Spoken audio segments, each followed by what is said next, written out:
Daniel Walker never wanted a war with anyone, least of all with a woman who smiled like she was selling insurance while quietly trying to take everything he owned.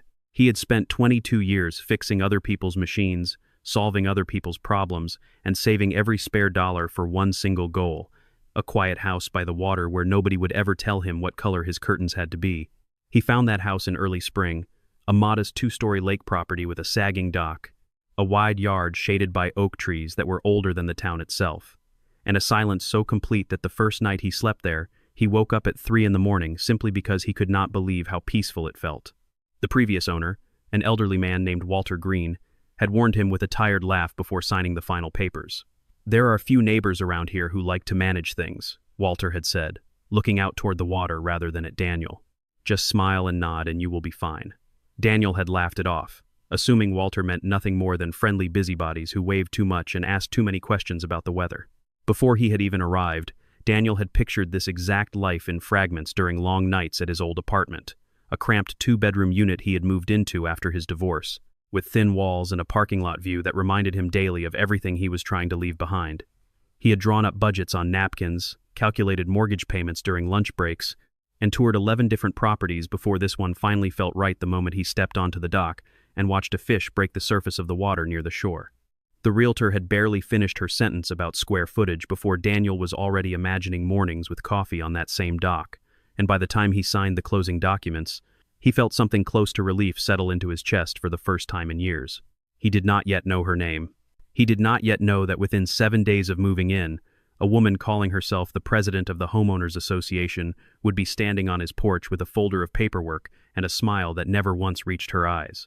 Her name was Karen Mitchell, 55 years old, dressed in tailored slacks and a blazer that looked far too formal for a Tuesday afternoon in a small lake community. She introduced herself the way other people introduce a job title that means more to them than their own name. "I am the president of the Homeowners Association," she said, extending a hand with perfectly manicured nails. "We like to welcome new residents personally, and we also like to make sure everyone understands how things work around here." Daniel shook her hand, thanked her, and assumed this would be the only conversation they ever had. He was wrong in a way he could not yet imagine. Karen lingered on the porch a moment longer than the conversation required, her eyes drifting past Daniel toward the interior of the house, scanning the living room and the hallway beyond, as though she were appraising the property for a sale rather than simply welcoming a new neighbor. She asked, with practiced casualness, whether he planned to renovate anything soon, whether he intended to keep the furniture the previous owner had left behind, and whether he was the type of person who enjoyed hosting gatherings. Daniel answered honestly, telling her he preferred quiet evenings to crowded rooms, a comment that seemed to please her in a way he found mildly strange at the time but did not dwell on. She left him with a folder of association bylaws nearly 40 pages thick, instructing him to read every page carefully before the next scheduled meeting, though she never once mentioned where that meeting would actually take place. For the first 2 weeks, life on the lake felt exactly like the dream Daniel had been chasing since his divorce 6 years earlier. He fixed the dock himself, replaced a few rotted boards, and spent his evenings sitting in a folding chair watching the water turn gold at sunset. He learned the names of the herons that returned to the same shallow inlet every morning, and he discovered that the old rowboat tied beneath the dock, left behind by Walter Green almost as an afterthought, still floated perfectly well once he patched a small leak near the bow. He had no children waiting for him inside, no arguments waiting at the dinner table, only the gentle sound of water against the shore, and the occasional call of a heron somewhere across the lake. It was, for the first time in years, enough.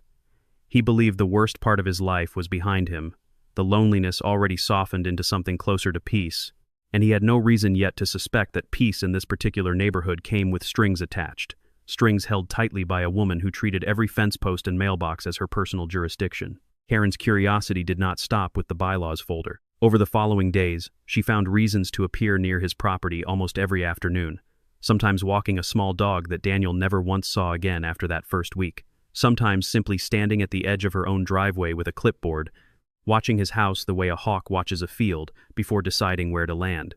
She introduced him, one by one, to the other members of what she called the board, a rotating cast of 5 or 6 neighbors who deferred to her on every point, as though she alone understood the sacred architecture of lawn maintenance and curb appeal.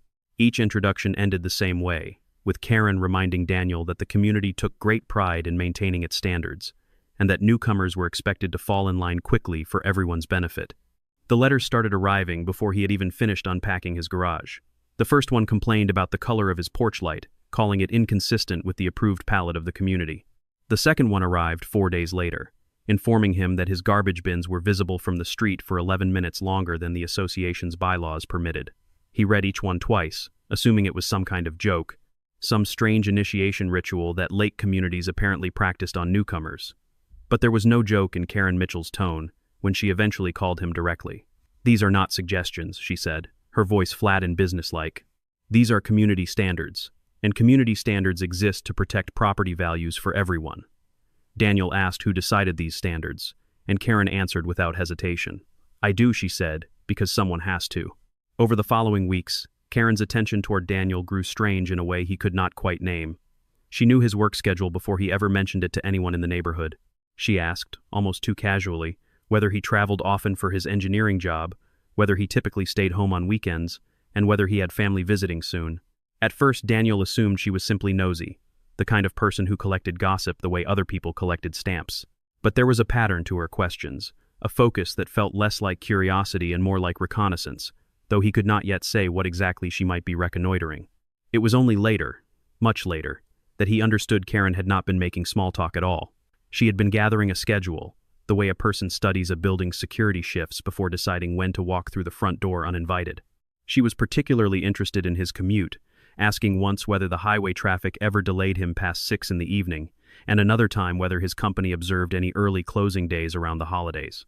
Daniel answered each question politely, never suspecting that every piece of information he handed over so freely was being recorded somewhere in a small notebook Karen carried in her bag, the same notebook, he would later learn, that contained a detailed log of nearly every homeowner's daily habits across the entire community. She was, in her own mind, simply being thorough, the same way a general might consider troop movements thorough rather than invasive.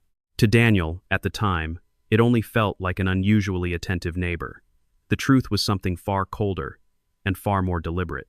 The truth revealed itself on an ordinary Thursday afternoon, the kind of day that should have ended with nothing more dramatic than dinner and a quiet evening by the water. Daniel had left work 2 hours early after finishing a project ahead of schedule, something his coworkers teased him about as he packed up his desk. He drove the familiar road along the lake, windows down, already imagining the porch light and the sound of water lapping against his dock. Instead, as he turned into his own driveway, he found it lined with 12 unfamiliar cars, bumper to bumper, blocking half the street. Music drifted faintly from somewhere near his house, mixed with the low hum of conversation and laughter that did not belong to anyone he knew. For a moment he wondered if he had somehow turned onto the wrong street, but the mailbox with his own house number stared back at him, undeniable and absurd. His first thought, oddly enough, was not anger but confusion, the kind of disbelief a person feels when reality refuses to match the picture they had built in their head only moments earlier. He parked his car along the grass, since there was nowhere left on the gravel, and walked slowly up the path, listening to fragments of conversation drift through the open windows. Someone laughed loudly about a budget shortfall. Another voice complained about a neighbor's fence height. None of it made sense to him until he reached the door.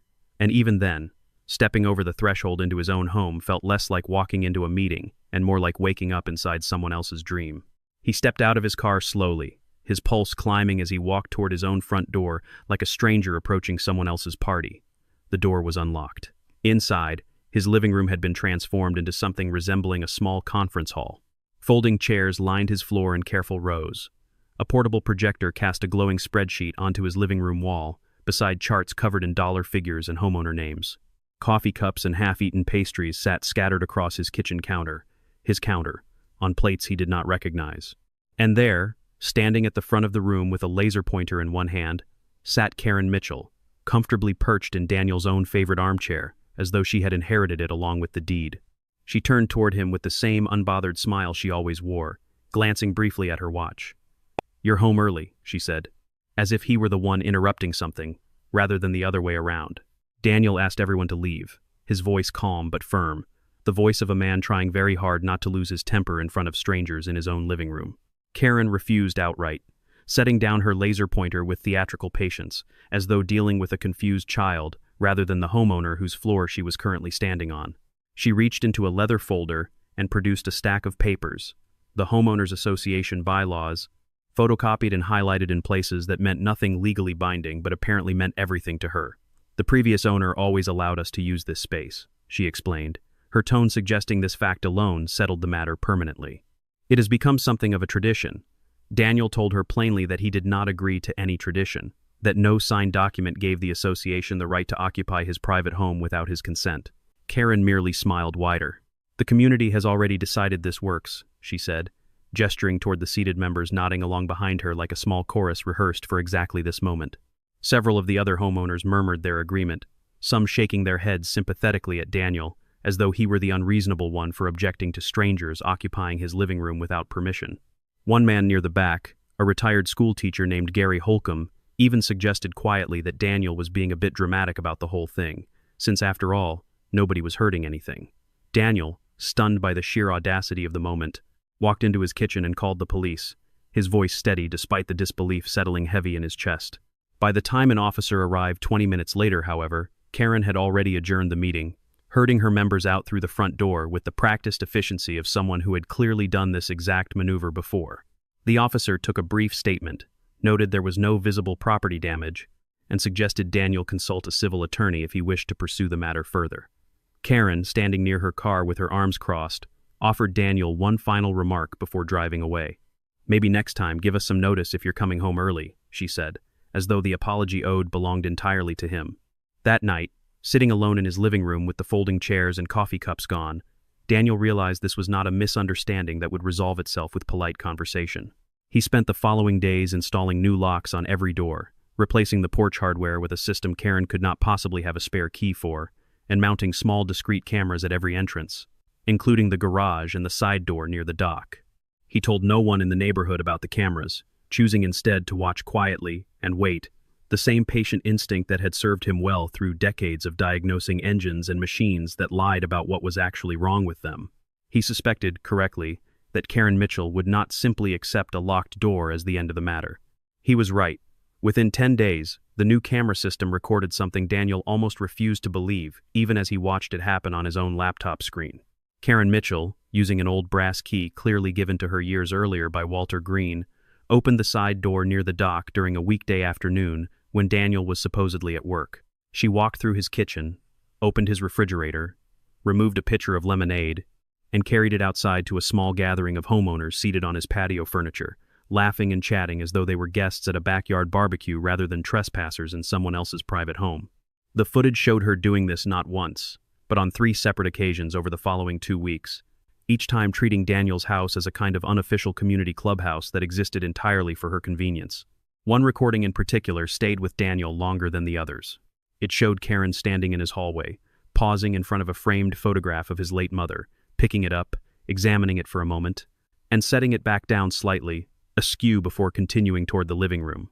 There was nothing illegal about looking at a photograph, but the casual familiarity of the gesture, the complete absence of hesitation in a stranger's private hallway, told Daniel everything he needed to know about how thoroughly Karen had convinced herself this house was hers to wander through. He watched that particular clip more than once, each time feeling a quiet, controlled anger settle deeper into his chest, the kind of anger that does not shout but instead starts building something far more patient.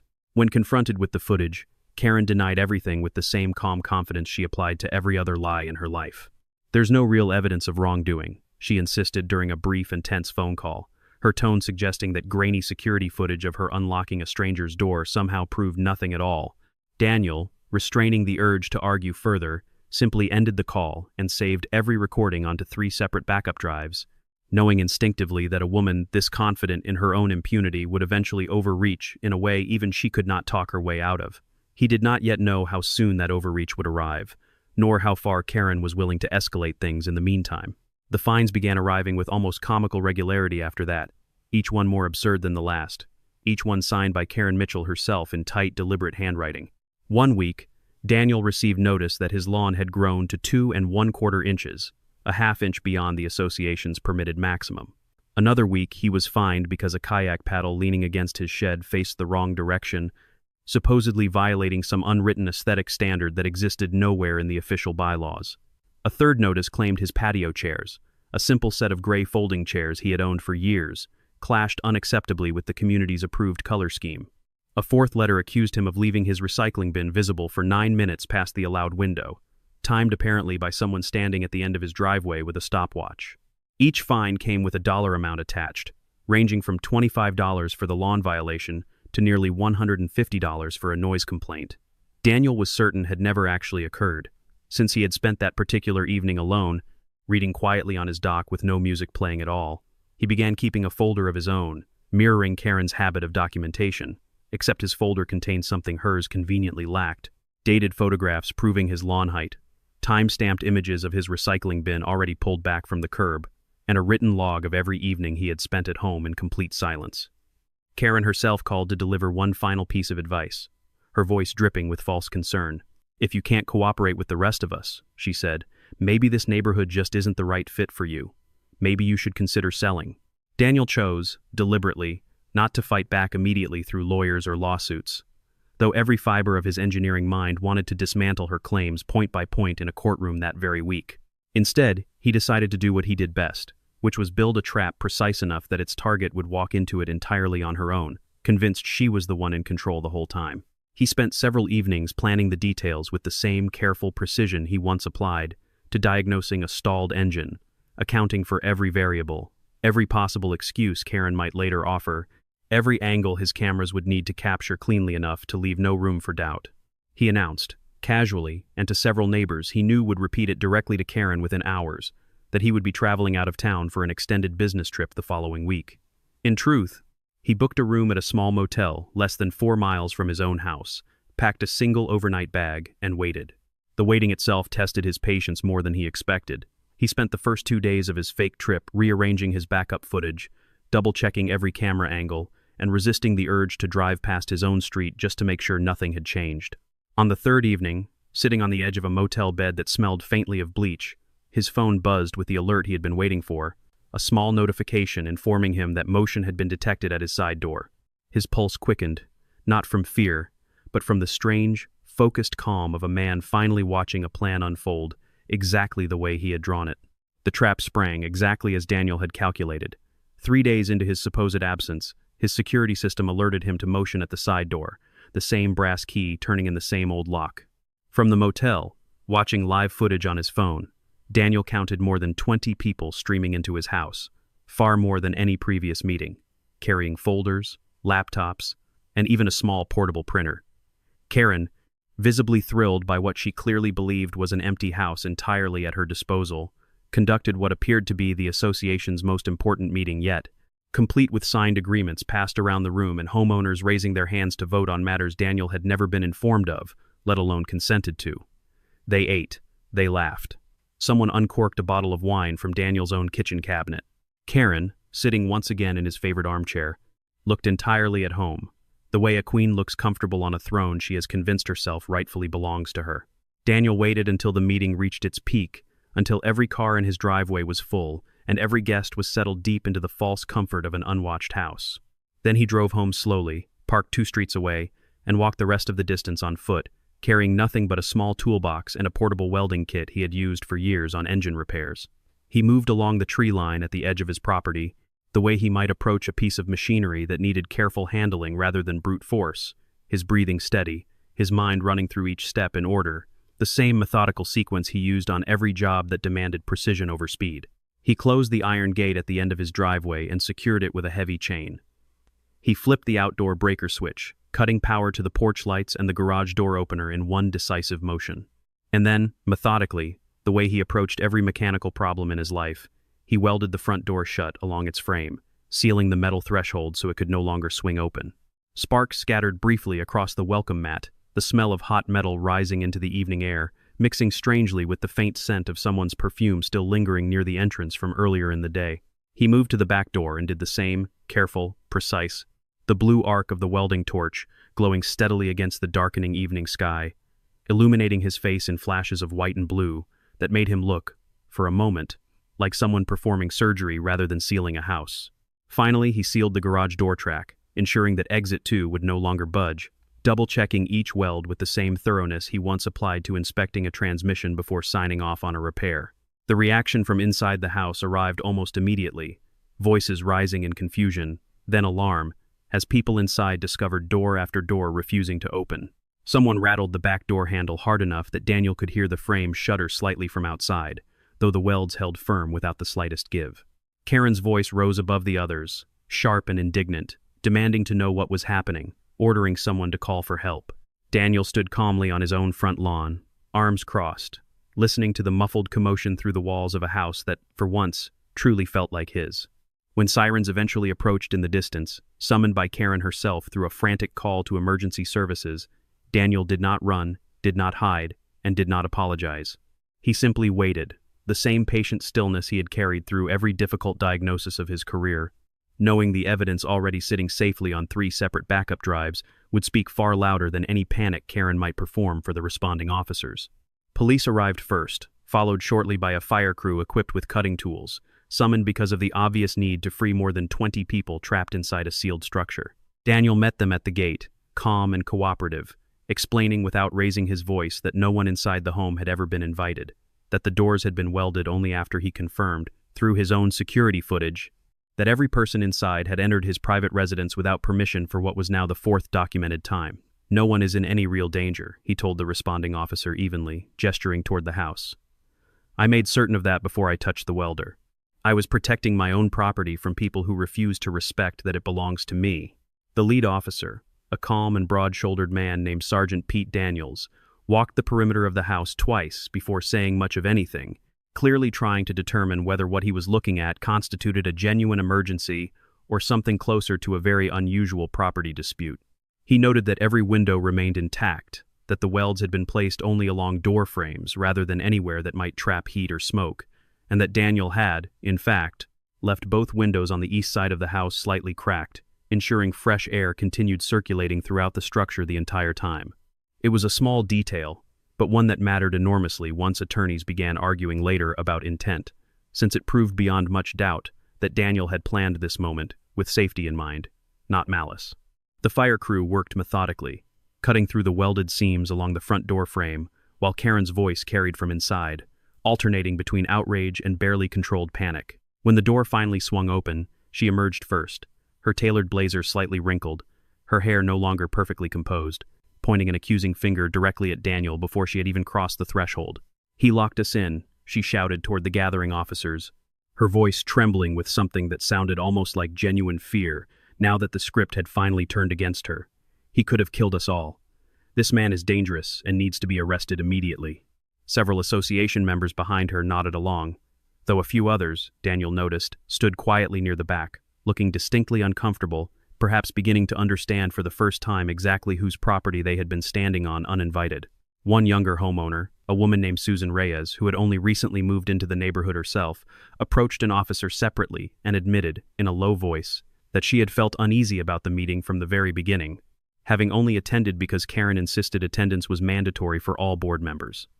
That single quiet admission, recorded in the officer's report almost as an afterthought, would later become one of the more persuasive pieces of testimony during the trial, since it confirmed that Karen had been actively pressuring residents into participating in something she herself knew was not entirely legitimate.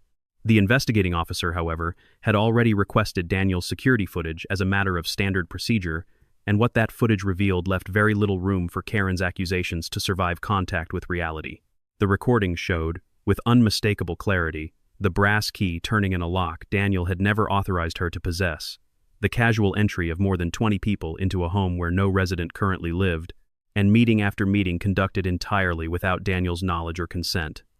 The footage even captured Karen, weeks earlier, instructing another homeowner exactly which cabinet held the good wine glasses, a detail that made it impossible to argue she had ever believed herself a welcome guest, rather than a woman treating a stranger's home as a permanent extension of her own authority. The case that followed moved through civil court with surprising speed, partly because the evidence was so thoroughly documented, and partly because several homeowners association members, faced with their own names attached to trespassing complaints, suddenly developed a renewed interest in cooperating fully with investigators. Karen's attorney attempted, with visible strain, to argue that long-standing community tradition granted some implicit right for the association to use private property for official meetings. The argument collapsed almost immediately under the simplest possible question from the judge, who asked plainly whether any such right appeared anywhere in the association's written bylaws. It did not. Nothing in any official document, no clause, no footnote, no amendment passed by any prior vote, granted the Homeowners Association the authority to enter and occupy a private residence without the express permission of its current owner. Karen herself took the stand on the second day of proceedings, her composure noticeably thinner than it had been during her years of presiding over neighborhood meetings. She insisted repeatedly that she had only ever acted in the best interest of the community, that every decision she made was meant to preserve the character and value of the neighborhood she had helped build from nearly nothing 2 decades earlier. The prosecuting attorney, calm and methodical, simply played the security footage once more for the courtroom, the same footage of Karen examining a stranger's family photograph, instructing guests where to find the good wine glasses, and assuring her fellow board members that the homeowner in question would never even know they had been there. The room remained silent through all of it, and Karen, for the first time since Daniel had known her, had absolutely nothing left to say. As the legal proceedings unfolded, a far larger pattern began emerging, one that extended well beyond the dispute over Daniel's living room. Financial records subpoenaed from the association's accounts revealed years of irregularities. Association dues collected from residents that never quite matched the amounts reported in official meeting minutes, maintenance funds allocated for projects that were never actually completed, and several $1,000s that simply could not be accounted for across multiple fiscal years. Karen, it turned out, had been quietly diverting portions of the community's collected fees for years, hidden behind the same confident smile she used to enforce rules about lawn height and mailbox color. Homeowners who had once nodded along sympathetically at her meetings now found themselves reading bank statements with a very different kind of disbelief, the kind reserved for realizing the person who policed their every fence post had been quietly stealing from them the entire time. The forensic accountant brought in by the new interim board discovered that Karen had filed expense reports for a community fountain repair that, according to every visible record, had never actually needed any repair at all. Another report claimed nearly $2,000 spent on holiday decorations that no resident could recall ever seeing displayed anywhere in the neighborhood. Receipts were vague, vendor names inconsistent, and several invoices appeared to have been altered after the fact. Numbers changed just enough to slip past anyone who was not looking closely. It became increasingly clear to investigators that the same confidence Karen used to intimidate residents over crooked paddles and tall grass had also been quietly protecting a much larger and far more deliberate pattern of dishonesty. The community's reaction shifted swiftly and decisively once the financial discrepancies became public knowledge. Neighbors who had stayed politely silent for years out of fear of becoming Karen's next target suddenly found their voices, sharing stories at informal gatherings about fines they had quietly paid, despite knowing they were unjustified, about complaints filed against them that mysteriously vanished after they agreed to certain favors, about meetings held in homes they had never actually offered for use.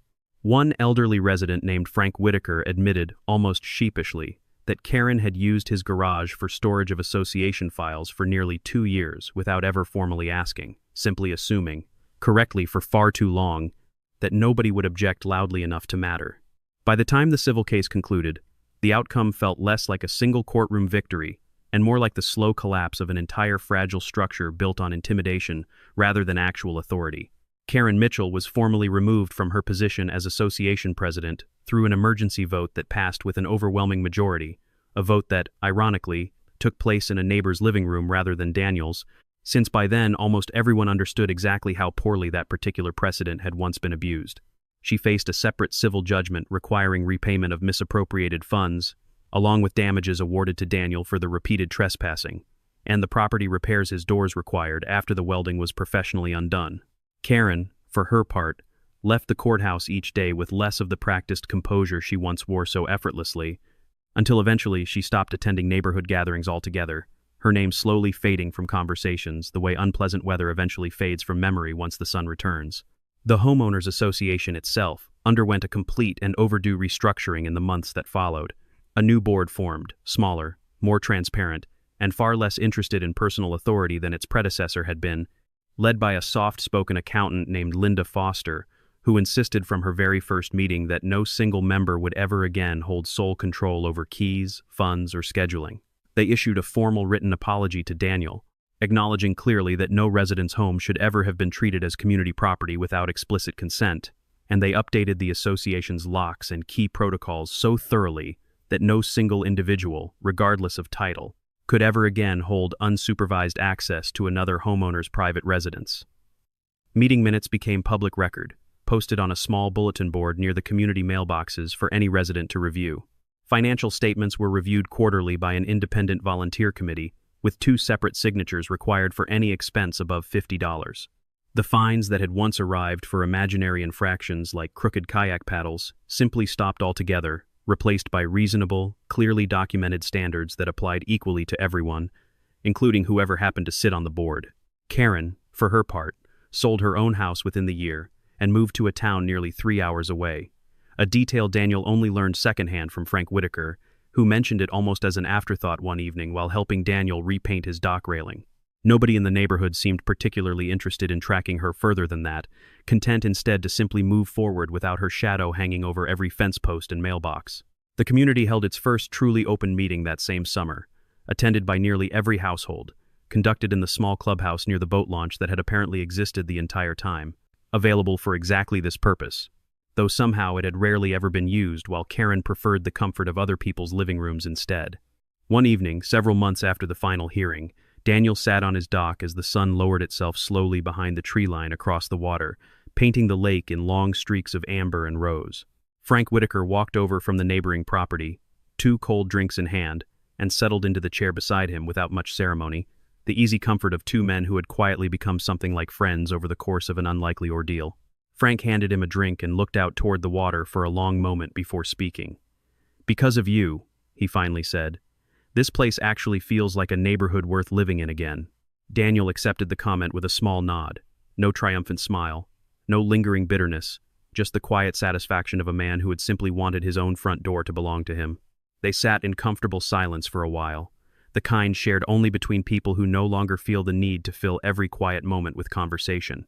A heron crossed low over the water, its wings barely disturbing the surface, and somewhere down the shoreline a dog barked twice before falling silent again. Frank eventually mentioned that the new board had finally approved funding to repair the old clubhouse roof, a project that had apparently been delayed for nearly 3 years under the previous administration for reasons nobody could ever quite explain. Daniel laughed quietly at that, not because it was particularly funny, but because it confirmed something he had already suspected for a long time, that very little of what Karen had once guarded so fiercely had ever actually mattered, except to her. He thought, in that gentle stillness, not about Karen Mitchell at all, not about welded doors or courtroom testimony or grainy security footage, but simply about the water in front of him, calm and unbothered. Exactly the way he'd imagined it the very first time Walter Green led him down to this same dock years earlier. The victory, if it could even be called that, never felt like revenge to Daniel, not really. It felt instead like something far simpler and far more permanent, the quiet, undeniable knowledge that the house behind him, every door, every window, every inch of land between the porch and the water, finally and completely belonged to no one but himself. There is a particular kind of person who believes, with total and unshaken confidence, that no one around them will ever push back, that politeness will always win out over principle, and that the quiet ones are simply too tired or too afraid to fight. Karen Mitchell believed that for years, long enough that the belief calcified into something resembling fact in her own mind. But it only ever takes one person, patient enough to gather evidence instead of arguments, calm enough to wait for the right moment instead of reacting in anger, and steady enough to let the truth do the talking once it finally has somewhere to go. Authority borrowed from intimidation rather than earned through honesty tends to collapse all at once, the moment someone simply refuses to pretend it was ever real in the first place. What remained, long after the cameras stopped rolling and the courtroom finally closed its doors on the matter, was something far quieter than victory and far more lasting than anger. A house by the water, its doors repaired and its locks finally answerable to no one but the man who owned them. A dock that creaked gently under the weight of an evening spent doing absolutely nothing of importance. A neighborhood slowly remembering what it felt like to trust the people standing at the next mailbox over. And one man, sitting in the fading light, who had never wanted a war at all, only a door that opened and closed on his own terms, and a home that finally, fully, belonged to him alone.